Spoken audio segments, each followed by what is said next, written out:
สาธุเดอร์คลิปนี้ได้ขึ้นอยู่หน้าโทรศัพท์ของผู้ใด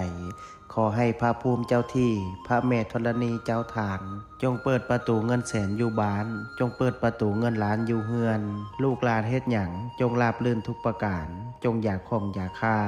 นึกคิดอันใดจงมาคว้าเอาอันใดจงไดพระอินทร์ขอให้มาทรงพระพรหมขอให้มารักษา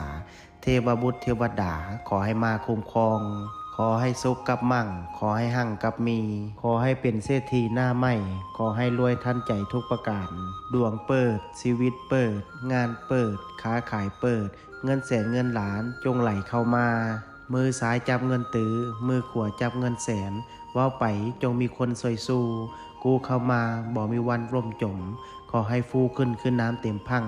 มั่งมีคือเศรษฐีทั้งหลายนอนไซนอนใจอูอะอูอังนะโมพุทธายะท่านใดที่ได้ร่วมพิมพ์สาธุกดแชร์ออกไปแล้วขอให้สิ่งที่เว้ามาจงเกิดเป็นจริงสาธุ